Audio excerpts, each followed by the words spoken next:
براہ راست بات کی ہے، یا ایہا آمنو کہہ کر، اے ایمان والو۔ قرآن مجید فرقان حمید سارا ہی ہمارے لیے راہ ہدایت ہے، راہ نجات ہے، سرچشمہ ہدایت ہے، لیکن جو یہ خاص آیتیں ہیں یہ تو براہ راست ہمیں ایڈریس کیا گیا ہے۔ تو ایک مومن ہونے کی نیت سے، ایک مسلمان ہونے کی نیت سے یہ لازم ہے کہ ہم اس پیغام کو سمجھیں کہ رب نے مجھ سے کیا فرمایا ہے۔ انشاءاللہ آج بھی اسی ٹاپک کو ہم لے کر آگے چلیں گے، مگر اس سے پہلے درود پاک کی فضیلت پر مشتمل ایک حدیث پاک، سبحان اللہ، اور وہ جمعہ کے دن سے متعلق ہے۔ سرکار دو عالم صلی اللہ تعالی علیہ وسلم کا فرمان عالی شان ہے، حدیث پاک کا مضمون ہے کہ جو کوئی شخص جمعہ کے دن 200 بار درود پاک پڑھے، اس کے 200 برس کے گناہ معاف کر دیے جاتے ہیں۔ اب آپ غور کریں کہ سبحان اللہ، جمعہ کا دن کتنا مبارک دن ہے، اور اس دن سبحان اللہ اس کا مرتبہ اتنا بڑا ہے۔ علماء فرماتے ہیں کہ جمعہ کے دن اگر کوئی ایک نیکی کرے تو اسے 70 نیکیوں کا ثواب ملتا۔ تو ہمیں اس دن تلاش کر کر کے نیکیاں کرنی چاہیے، درود پاک پڑھیں، تلاوت قرآن کریں، ہو سکے تو جمعہ کے دن سورہ یاسین پڑھیں، سورہ کہف پڑھنے کے تو بہت سارے فضائل ہیں۔ احادیث میں یہ مضمون ملتا ہے کہ جو جمعہ کے دن سورہ کہف پڑھے، ایک جمعے کو پڑھے، تو اگلے جمعے تک اس کے لیے نور کر دیا جاتا ہے۔ تو تھوڑی دیر لگتی ہے، 12-15 منٹ سورہ کہف کی تلاوت بھی کر لیا کریں، اور سبحان اللہ جمعہ کے دن ہو سکے تو مریض کی عیادت کریں، صدقہ و خیرات کریں، جتنا ہو سکے نیکیاں کریں۔ ہاں ایک بات یاد رکھنی ہے کہ جب جس مقام، جس وقت اور جس یوں سمجھیے کہ جگہ کا شرف اور بزرگی زیادہ ہوتی ہے، یا جس مہینے یا جس دن کی، تو پھر اس دن گناہ کرنا، اس مقام پر گناہ کرنا، اس کی سزا بھی بڑھ جاتی ہے۔ مثال کے طور پہ کوئی باہر روڈ پر گناہ کرے، یقیناً گناہ ہے، مگر مسجد کے اندر آ کر کرے گا تو اس کی پنشمنٹ بڑھ جائے گی نا، کہ اللہ کے گھر میں آ کر بھی گناہ کرنا ہے۔ کوئی عام دن میں گناہ کرے، یقیناً غلط ہے، مگر جمعہ کے دن گناہ کرے گا تو جہاں نیکی 70 گنا، وہاں اس کا گناہ بھی 70 گنا ہو جاتا ہے۔ تو پلیز عام دنوں میں بھی بچنا ہے، مگر جمعے کو گناہ نہیں کرنے، اسپیشلی بچنا ہے۔ جمعے کو کوئی نماز قضا نہیں ہونی چاہیے، میں نہیں کہتا عام دنوں میں بھی نہیں ہونی چاہیے، مگر کتنی افسوس کی بات ہے کہ جمعے کی نماز پڑھتے ہیں، عصر کی نہیں پڑھتے۔ ایسا نہ کریں، جمعے کو خاص طور پہ نمازوں کا اہتمام کریں، جمعے کو خاص طور پہ گناہوں سے بچیں۔ اللہ کرے کہ یہ بات ہم سمجھنے میں کامیاب ہوں اور اس دن کو امپورٹنس دیں۔ اس کی امپورٹنس کتنی ہے شریعت کی نظر میں، اللہ کی بارگاہ میں، کہ قرآن پاک میں پوری سورہ جمعہ نازل کی گئی ہے۔ صرف ذکر نہیں کیا گیا قرآن میں جمعہ کے دن کو، یعنی جمعہ کو ڈسکرائب کرنے کے لیے ایک پوری سورت قرآن پاک میں نازل کر دی گئی ہے۔ تو try to understand the importance of the day of Friday. اس کو آرڈنری ڈے کی طرح، اس کو عام دنوں کی طرح سیلیبریٹ نہ کریں۔ اللہ کرے کہ یہ بات ہمیں سمجھ آئے۔ آئیے مل کر محبت کے ساتھ بآواز بلند درود پاک پڑھ لیں۔ صلو علی الحبیب صلی اللہ تعالی علی محمد صلی اللہ علیہ وسلم۔ آج جو قرآن پاک کی ہمیں آیت ہم نے سننی ہے، سبحان اللہ کیا کمال کی آیت ہے اور کیا شاندار اس میں لیسن ہے۔ پارہ نمبر 3 ہے، سورہ بقرہ ہے، آیت نمبر ہے 254۔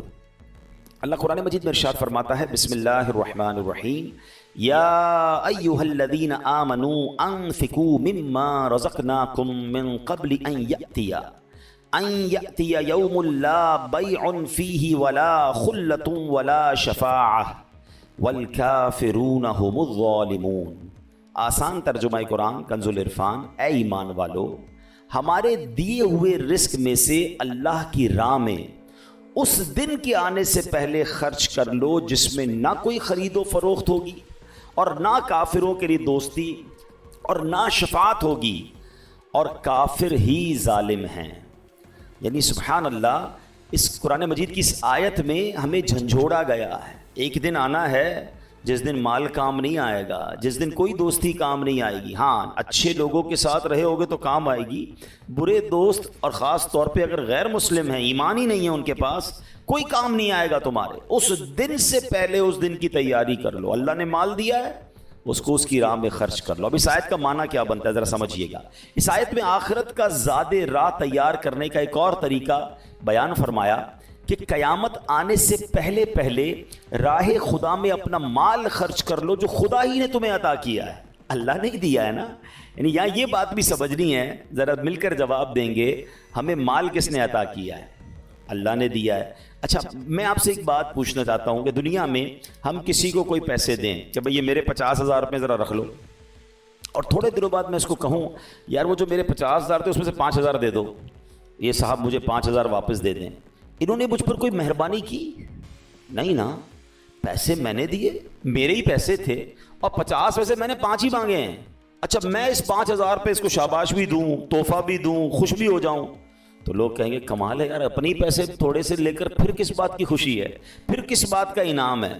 ٹھیک ہے نا, کوئی کمال نہیں ہے اس بندے کا جس کے پاس ہم پیسے رکھوا کے ہمارے ہی پیسے اس میں سے بھی تھوڑے لے لیں. میرے رب کی شان دیکھیں کہ مال کون دیتا ہے؟ اللہ دیتا ہے. اچھا اللہ اپنے مال میں سے فرماتا ہے میری راہ میں خرچ کر لو. اچھا ہم خرچ کر بھی لیں تو کمال کیا کیا, دیا اسی نے تھا. بلکہ مزے کی بات پتہ ہے کیا, صرف مال نہیں دیتا, مال تو بہت سو کو دیا ہے, پھر اللہ خرچ کرنے کی توفیق بھی اللہ ہی دیتا ہے.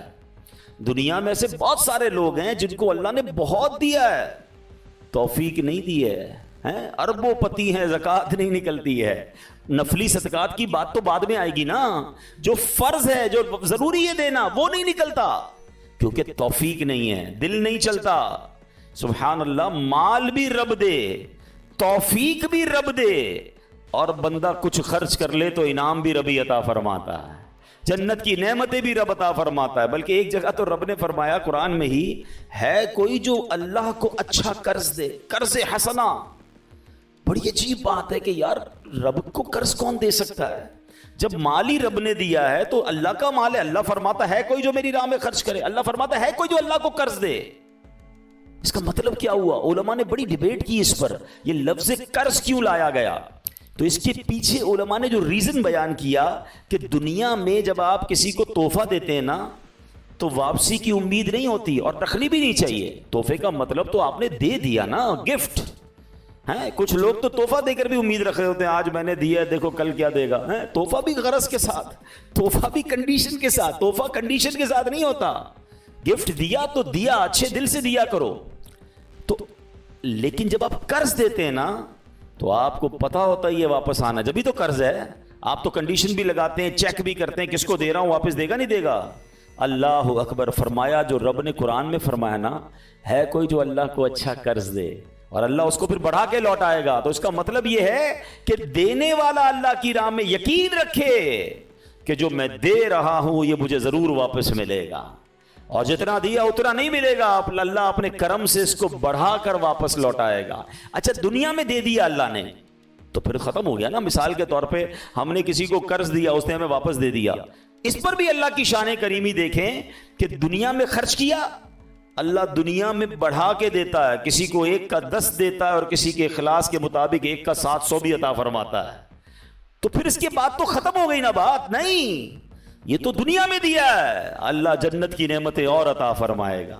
احادیث میں آتا ہے, مضمون ملتا ہے کہ جب تم اللہ کی راہ میں صدقہ کرتے ہو نا, اللہ تمہارے صدقے کو پالتا ہے. جس طرح تم اپنے بچڑے کو یا گائے کے بچے کی مثال دی گئی, جانور کو پالتے ہو کہ وہ چھوٹا ہوتا ہے اور بڑا ہو جاتا ہے. فرمایا کوئی کھجور کا صدقہ دیتا ہے, اللہ اسے قیامت کے دن احد پہاڑ جتنا عطا فرمائے گا. یعنی ملٹی پلائی ادھر بھی ہو رہا ہے. سبحان اللہ و بحمدہ. کاش یہ بات سمجھ آ جائے کہ یہ کتنا کمال کی اللہ کا احسان ہے. تو فرمایا کہ جو اللہ نے مال عطا کیا ہے اسی میں سے تم خرچ کرو. پھر کیا فرمایا, قیامت کا دن بڑی ہیبت والا ہے. اس دن مال کسی کو بھی فائدہ نہ دے گا, اور دنیاوی دوستیاں بھی بیکار ہوں گی, بلکہ باپ بیٹے بھی ایک دوسرے سے جان چھڑا رہے ہوں گے. نیز کافروں کو کسی کی سفارش کام نہ دے گی, اور نہ دنیاوی انداز میں کوئی کسی کی سفارش کر سکے گا. صرف اذن الہی سے, اللہ نے جس کو اجازت دی ہوگی, اللہ تعالیٰ کے مقبول بندے اہل ایمان کی شفاعت کر سکیں گے، اور مال کا فائدہ بھی آخرت میں اسی صورت میں ہوگا جب دنیا میں اسے نیک کاموں میں خرچ کیا ہو، اور دوستیاں بھی نیک لوگوں کے ساتھ جو دوستیاں ہوں گی وہ کام آئیں گی۔ اللہ نے قرآن مجید میں ایک اور جگہ ارشاد فرمایا، جو برے لوگوں سے دوستی لگاتے ہیں نا، یہ میرے نوجوان مجھے سن رہے ہیں، آج نوجوان کو سمجھاؤ یار برے لوگوں کے ساتھ نہ بیٹھو، شرابیوں کے ساتھ نہ بیٹھو، جواریوں کے ساتھ نہ بیٹھو، بے حیا لوگوں کے ساتھ دوستیاں نہ کرو۔ تو جواب کیا دیتے ہیں؟ میں نہیں شراب پیتا، میں جوا کہاں کھیلتا ہوں، میں برے کام نہیں کرتا، بس بیٹھتا ہوں، کمپنی دیتا ہوں، دوست کرتے ہیں۔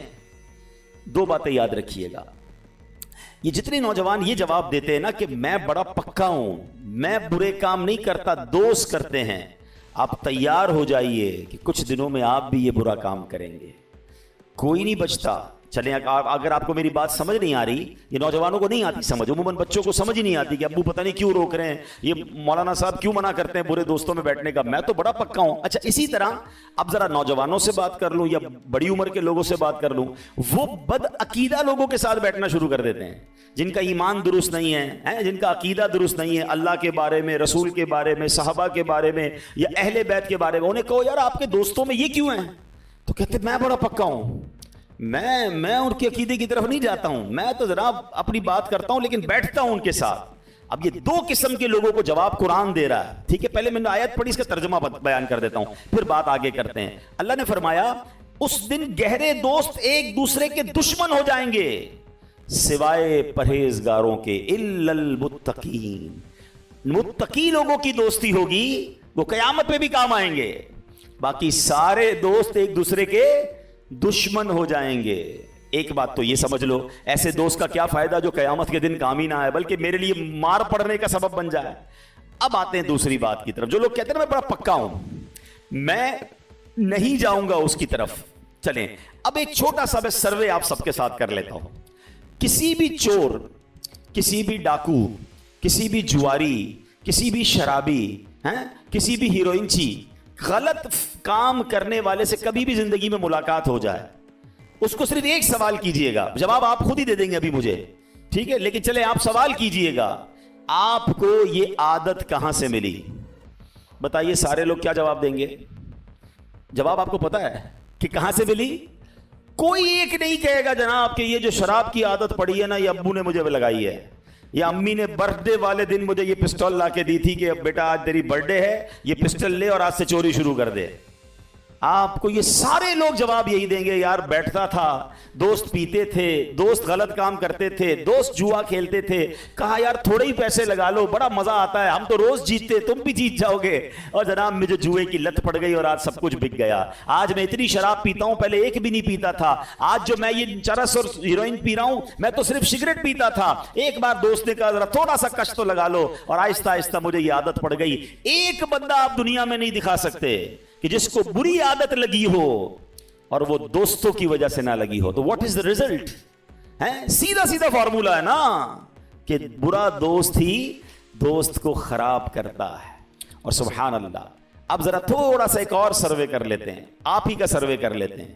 اس میں 100% جواب نہیں آئے گا، اس میں 70-80% جواب آئے، کیونکہ اس پہ ماشاءاللہ ماں باپ کا کردار بھی ہوتا ہے، لیکن 70-80% آپ میں سے اگر میں کسی سے پوچھوں یار آپ کی نماز کی عادت کیسے بن گئی، آپ کی ماشاءاللہ تلاوت کی عادت کیسے بن گئی، آپ نے چہرے پہ سنت کیسے سجا لی ہے، آپ اچھی محفلوں میں کیوں جانے لگ گئے ہیں، آپ کے اندر یہ خوبصورت عادت کہاں ہے، تو آپ میں سے 70% لوگ جواب کیا دیں گے؟ یار ایک اچھا دوست مل گیا تھا، ایک اچھا رہنما مل گیا تھا جس نے بڑے پیار سے مجھے دعوت دی تھی، یا کسی عالم دین سے ملاقات ہو گئی تھی، ایک اچھی صحبت ملی تھی جس نے مجھے یہ عادت ڈال دی۔ تو سبحان اللہ، فارمولا آپ کے سامنے ہے کہ صحبت صالح ترا صالح تنن، اچھے کی صحبت تجھے اچھا بنا دے گی، اور برے کی صحبت طالح ترا طالح کنن، تجھے برے کی صحبت برا بنا دے گی۔ یہ مانتے نہیں ہیں لوگ، نہ نوجوان آج کا مان رہا ہے نہ بچے مان رہے ہیں، کہتے نہیں ہم بڑے پکے ہیں۔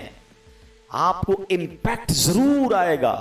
یہ جو محاورہ ہے نا، یہ محاورہ صرف محاورہ نہیں، حقیقت ہے۔ خربوزے کو دیکھ کر خربوزہ رنگ پکڑے گا، یہ دنیا کا دستور ہے. اچھا تھوڑی دیر کے لیے چلے میں آپ کو ایک اور لاجیکلی ایگزامپل سے ماحول کا کتنا اثر ہوتا ہے. اس وقت آپ سارے وضو کر کے تیار ہو کر ماشاءاللہ اللہ کے گھر میں بیٹھے ہیں, سر پہ ٹوپی لگائی ہوئی ہے. اس وقت آپ میں سے کسی کا حرام کام کرنے کو جی چاہ رہا ہے؟ کوئی بری بات سوچنے کو جی چاہ رہا ہے؟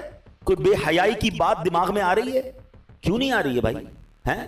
کیونکہ آپ اچھے ماحول میں بیٹھے ہیں, آپ اچھے انوائرمنٹ میں بیٹھے. انوائرمنٹ اثر ڈالتا ہے, صحبت اثر ڈالتی ہے. اس وقت اللہ رسول کی بات سننے کو جی چاہ رہا ہے, یہیں سے اٹھ کر کسی ڈانس کلب میں چلے جائیں, کسی میوزیکل پروگرام میں چلے جائیں, بے حیائی کے پروگرام میں جائیں, تھوڑی دیر تک تو بندہ اسٹک رہے گا, تھوڑی دیر بعد اس کا دماغ بھی الٹا سوچنا شروع کر دے گا. کیوں؟ صحبت اثر ڈالتی ہے, ماحول امپیکٹ ڈالتا ہے. اگر بچنا ہے نا تو ہمیں اچھے ماحول میں ہی رہنا ہوگا, ہمیں اچھے دوستوں میں رہنا ہوگا. ورنہ میں کہوں میں بڑا پکا ہوں, ارے بڑے بڑے اولیاء کہلانے والوں کو شیطان نے پلٹا دیا, میں اور آپ کیا ہیں؟ تو اپنے اوپر اتنا غرور, اتنا جس کو کہتے ہیں نا یقین نہیں ہونا چاہیے.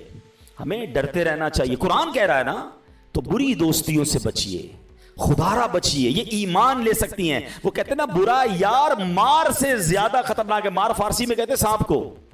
یار وہ والا جو برا ہے وہ سانپ سے زیادہ خطرناک ہے. سانپ جان لیتا ہے, برا دوست ایمان لے لیتا ہے.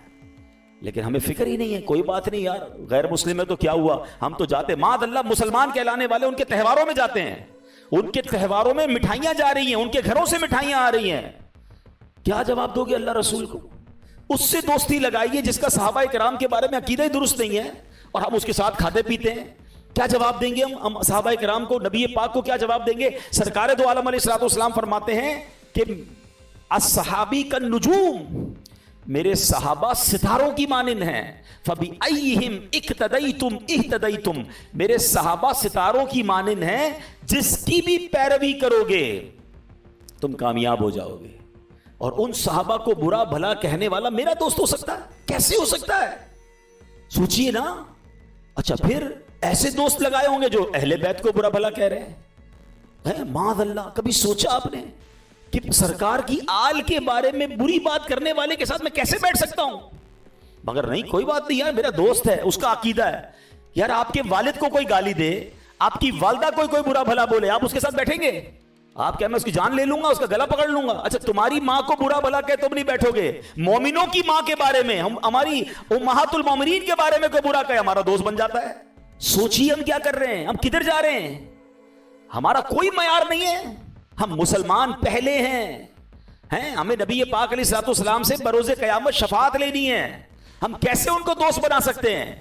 تو خدا را سمجھیے, اللہ کے ولی سبحان اللہ اولیاء کرام کے بارے میں بری باتیں کرنے والا میرا دوست کیسے ہو سکتا ہے؟ اولیاء کرام, اچھا ولی کہتے کس کو ہیں؟ دوست کو. کس کا ولی ہے؟ اللہ کا دوست ہے. اللہ کے دوست کو برا کہے تو اللہ مجھ سے راضی ہوگا؟ میرا بہت چھوٹا سا علم ہے پیارے اسلامی بھائیوں, لیکن میں نے اب تک جو پڑھا ہے 2 ہی مقامات قرآن مجید میں ملتے ہیں یا احادیث میں سننے کو ملتا ہے کہ یہ 2 کام ایسے ہیں کہ کوئی کر لے تو وہ ایسا ہے جس سے اللہ اعلان جنگ فرماتا ہے. رب سے جنگ کرنا ہے, یہ 2 کام ایسے ہیں. مجھے بتاؤ اللہ سے جنگ کر کے کوئی جیتے گا؟ بربادی ہونا ہے نا. تو ان 2 کاموں سے تو مجھے میلوں کوسوں دور رہنا ہے. وہ 2 کام کون سے ہیں؟ فرمایا ایک سود کا کام کرنے والا اور ایک اللہ کے ولی سے دشمنی کرنے والا. اللہ فرماتا ہے میرا اس سے اعلان جنگ ہے. اولیاء کرام کے بارے میں بکواس ہو رہی ہے اور میں کہتا ہوں میرا دوست ہے یار, کوئی بات نہیں, اس کا مسئلہ ہے, میں تو کھانا کھاتا ہوں اس کے ساتھ. اللہ اکبر. قرآن کہتا ہے قیامت کے دن متقیوں کے علاوہ گہرے دوست بھی دشمن ہو جائیں گے. تو ہمارا کوئی پیرامیٹر ہونا چاہیے. آج کل تو ڈیجیٹل فرینڈ بنتے ہیں نا, ادھر فرینڈ ریکویسٹ آئی ادھر ایکسپٹ, ادھر فرینڈ ریکویسٹ ادھر ایکسپٹ. کون ہے کیا ہے؟ روایتوں میں آتا ہے دوست کے دین پر ہوتا ہے. دوست بنانے کا کوئی معیار بناؤ کہ پہلے وہ دوست اللہ کا دوست ہے کہ نہیں, رسول پاک صحابہ اہل بیت کا دوست ہے کہ نہیں, اس کے عقیدے, پھر اس کے بعد اس کے اعمال کیسے ہیں. برے دوستوں کے ساتھ رہ کر آپ اچھے نہیں ہو سکتے. کاش یہ قرآن کا پیغام آج ہم سمجھ جائیں کہ ہمیں دوست کسے بنانا ہے. اچھا پھر سبحان اللہ آگے قرآن کہتا ہے کہ پھر اپنے اللہ نے جو مال دیا ہے نا اس کو خرچ کر کے اس دن سے پہلے خرچ کر لو جس دن پھر کوئی کاروبار نہیں ہوگا, جس دن پیسہ کام نہیں آئے گا. ایک اور جگہ رب قرآن میں فرماتا ہے وَأَنفِقُوا مِمَّا رَزَقْنَاكُمْ من قبل ان یأتی احدکم الموت فیقول ربی لولا اخرتنی الى اجل قریب فاصدق واکن من الصالحین. ترجمہ، اور ہم نے تمہیں جو رزق دیا اس سے اس وقت سے پہلے پہلے ہماری راہ میں خرچ کر لو کہ تم میں سے کسی کو موت آئے تو کہنے لگے اے میرے رب تو نے مجھے تھوڑی مہلت کیوں نہ دی کہ میں صدقہ دیتا اور صالحین میں سے ہوتا. مرنے کے بعد بندہ کہے گا اے اللہ دوبارہ بھیج دے، مجھے تو پتہ ہی نہیں تھا میں اتنا جلدی مر جاؤں گا، ہیں میں اب روزہ بھی رکھوں گا، میں صدقہ بھی دوں گا، میں نمازیں بھی پڑھوں گا، اے اللہ ایک موقع دے دے.